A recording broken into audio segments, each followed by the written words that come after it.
त्यांच्या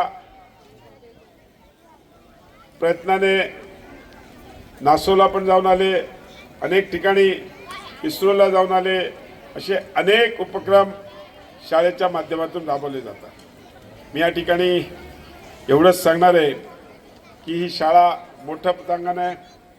मी आयुक्त साहेबांना सांगेन अजून काय इकडे आपल्याला करता येत असेल, चांगलं प्लेग्राऊंड, मुलं चांगले खेळले पाहिजेत, चांगले क्रीडा क्षेत्रात पण नाव लौकिक केलं पाहिजे आणि त्या पद्धतीने या शाळेला जी काय मदत आता मॅडमने सांगितलं, मागच्या वेळेस त्यांनी मला विनंती केली होती, मी मॅडम 50 लाख रुपये तुम्ही विनंती केली होती त्या शाळेला दिले होते।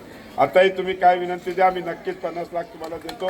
त्या शाळेच्या माझ्या निधीतून मी किंवा CSR मधून कशातूनही तुमच्या या शाळेसाठी उपलब्ध करून देऊ। चांगले विद्यार्थ्यांना चांगलं शिक्षण मिळावं त्याकरता जे काय प्रयत्न आम्हाला करता येतील ते आम्ही या ठिकाणी करू।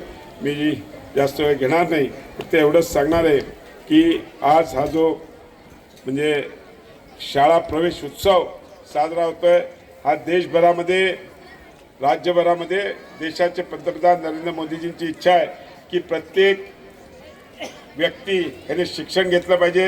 राज्याचे मुख्यमंत्री देवेंद्र फडणवीस साहेब असतील, उपमुख्यमंत्री एकनाथ शिंदे साहेब असतील किंवा उपमुख्यमंत्री सुमित्राताई पवार असतील, आपले शिक्षण मंत्री माननीय दादा भुसे साहेब असतील। दादा भुसे साहेबांनी नाही तर पूर्वी पुस्तकं, ड्रेस, हा शाळा सुरू झाल्यावर एक एक महिना येत नव्हता, बराबर आहे क्या मतीन भाई?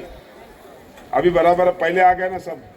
हाँ, राजकीय भाषण नहीं कर रहा मैं, बट अभी जरा मंत्री महोदय दादा भुसे साहेब आणि सरकार हे खूप जागृत झाले, त्यांचा प्रयत्न हा आहे आणि महापालिका त्याच्यात तेवढीच त्यांचाही सहभाग महापौर साहेबांच्या, आयुक्त साहेबांच्या पुढाकाराने आणि पांढरे सरांच्या पुढाकाराने या